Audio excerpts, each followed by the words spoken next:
Hey guys, Chris Fix here, and today I'm going to show you how to properly recharge your air conditioning system. Many people are afraid to do work on their AC system, but this video will take those fears away, and it'll show you how easy it really is to recharge your air conditioning system.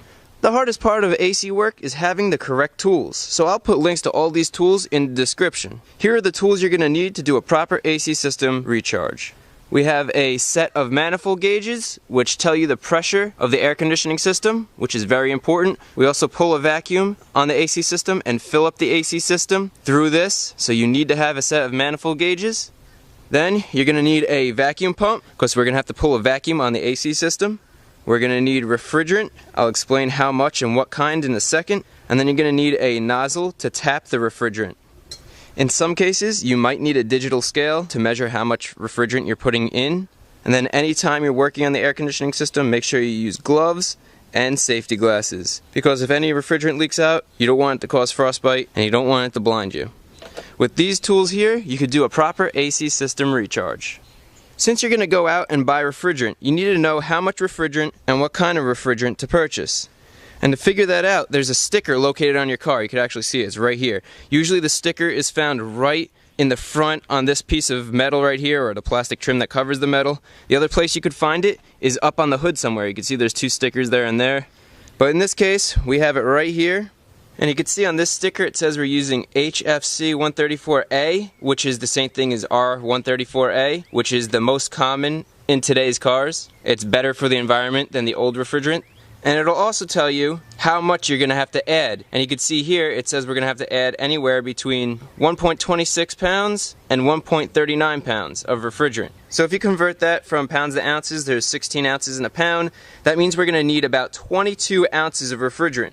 Now most of the refrigerant that I found in the store came in 12 ounces. So that means we're going to have to get 2 cans, which is 24 ounces. And because we need 22, not 24 ounces, that's why we're going to be using a scale, to make sure we only use 22 ounces, not the whole 24. The other thing is, you can see here, we have R134A, which is what we need. And then finally, the last thing is, this refrigerant does not have any additives. There's no oil, there's no leak-stopping additives, there's none of that. You want straight refrigerant. So that's how you find what refrigerant you're going to need.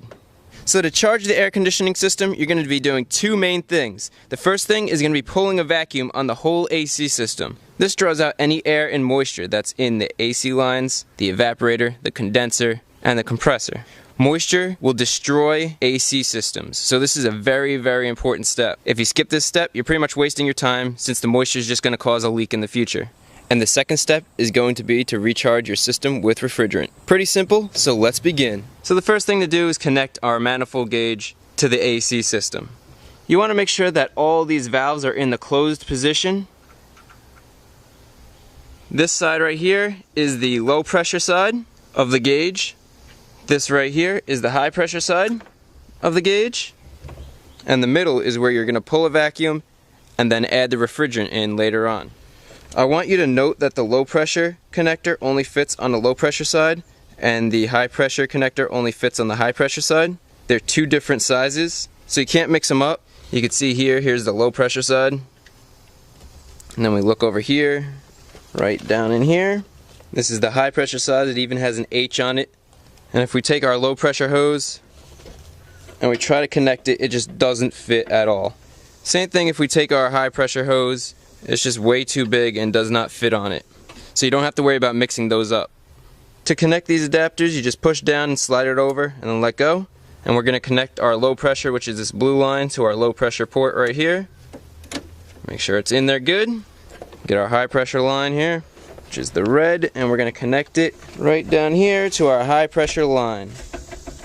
Good. Now back at our gauges, again these are closed off. We're just going to come over here and we're going to open these up. Open the low pressure side, good, and open the high pressure side. With the high and low pressure side opened up, we can come over here. You can see here at the low side it's at 0 psi, which is exactly what we want. And you look here at the high side, it's at 0 psi, which is exactly what we want. So there's no pressure in the system, obviously. We know that because we replaced the compressor. Now we can start pulling a vacuum. Alright, the last line we have to connect is this yellow line, which is going to go to our vacuum pump. And I'm just going to move this down because my vacuum pump's going to be on the ground. You can see my vacuum pump is right here. Take off that. connect our line. You don't need to tighten these more than hand tight. Don't get a pliers or something and really crank these down. There's gaskets in here that'll do the job for you. So just hand tighten all the connections. Good.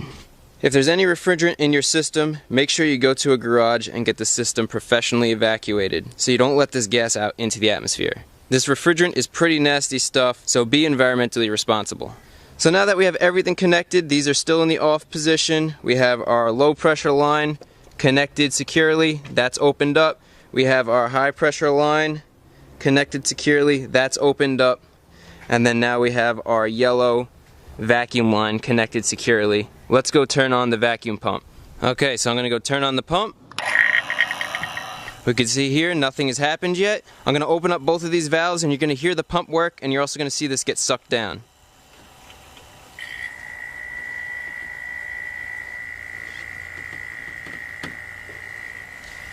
So I'm just going to be focusing right here because this has the vacuum on the gauge. Even though this goes below 0, it doesn't have the actual readings. And you can see we're almost at 30 inches of mercury for vacuum, which is exactly where we want to be. So after letting this run for a few minutes, there's just about 30 inches of mercury of vacuum. I'm going to close these, and I'm going to close our vacuum pump. Now I'm going to let this sit for about an hour, and what we want to see is we want to see this stay at 30 inches of mercury. If this stays at 30 and doesn't leak at all, then that means our system is completely sealed, which is exactly what we want. We want a completely sealed system. So I'll come back in about an hour and we'll see if this moved.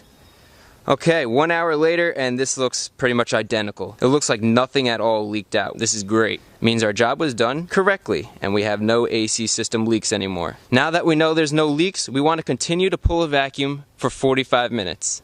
So I'm going to go and turn the vacuum back on. And I'm going to open up both of these valves again. Good. And now we're sucking vacuum for 45 minutes. This is going to evacuate all the moisture and air out of the system, so it's nice and dry in there. So now's a good time to go run some errands, go do something, and let the pump do its job.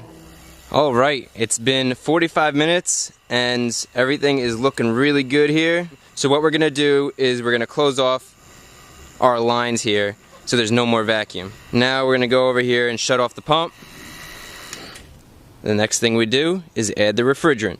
If you replaced a major component in the AC system, such as the air conditioning compressor, the condenser, or the evaporator, you're going to have to add oil to your system. Again, we can look at this sticker right here, and it'll tell you the type of oil that you need. Consult your service manual on how much oil you're going to need to use. In my case, when I replaced the compressor, it came pre-oiled with the correct oil and the correct amount of oil, so I didn't have to do anything, which is really convenient. If you end up having to add oil, what you could do is you could add it through your yellow line here. And you literally just take your line and you fill it with the correct amount of oil. And then you take this line and you connect your refrigerant bottle, and then that'll get drawn in to the AC system. The oil basically lubricates the whole system, but more specifically, it lubricates the compressor so it doesn't run dry. Another thing that you should add right now is some UV dye. You add a little bit right to this line, make sure it's AC system UV dye. It's only a few bucks. Totally worth it, because if you have any future leaks, then you'll know where it's coming from, just like you saw in my leak detection video. Since I already added the UV dye when I did the leak detection video, it's in there, we don't have to do that. So in this case, I don't have to add oil, it's already pre-oiled, and I don't have to add UV dye, I already have it in there. So now we're going to go connect our refrigerant to this line. So the first thing we'll do is connect our adapter right to the refrigerant can. Make sure it's a nice tight seal. Now we're going to connect our refrigerant can to our yellow line. Okay, good. So now we're going to screw down the adapter, which will pierce the can, and with this screwed down, this is in the closed position, so no refrigerant's going to come out. Also remember that the manifold gauges are in the closed position and holding vacuum. So now we're going to open up our can so we can purge the system. So with this can in the open position, there's some refrigerant in this line, but there's also air in this line, so let's purge it out. What you do to purge the line of air is you get a screwdriver, you go to this purge tip right here, and you just press down until the refrigerant comes out, and now we purge the system of any air. So let's go start the truck. Alright, let's go start her up.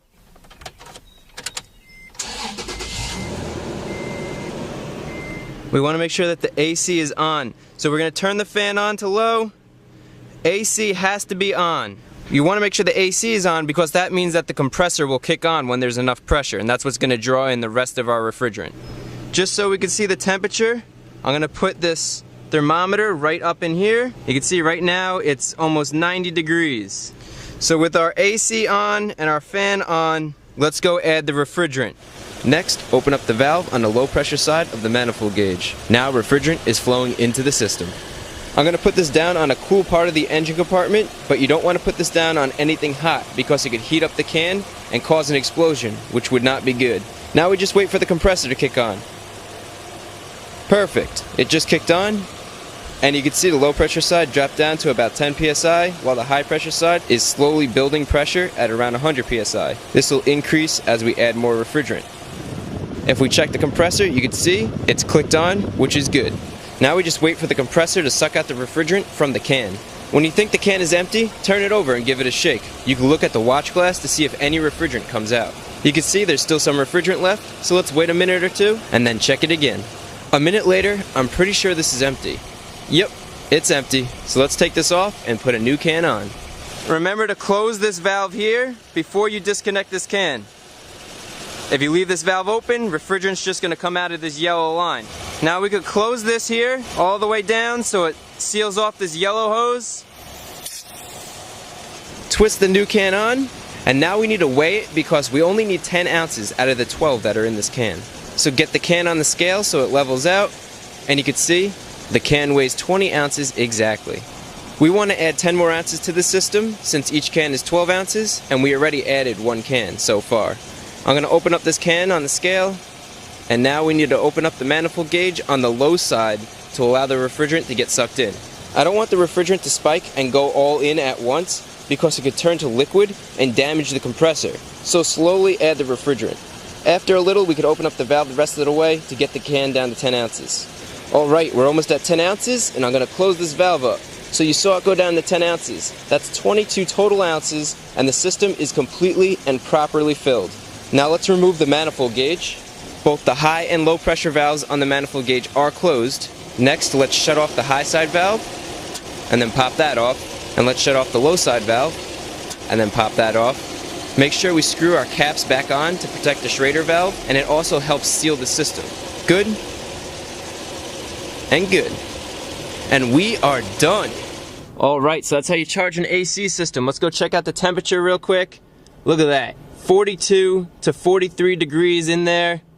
That is beautiful. That's exactly what we want. Way better than the 90 degrees that was coming out of there before when the compressor was bad. And that is how you properly recharge your air conditioning system. Hopefully this video was helpful. If it was, remember to give it a thumbs up. Also, if you're not subscribed, consider subscribing. Up on the screen are going to be a couple of how-to videos related to the AC system. To get to those videos, you can click on the screen or find the links in the description below.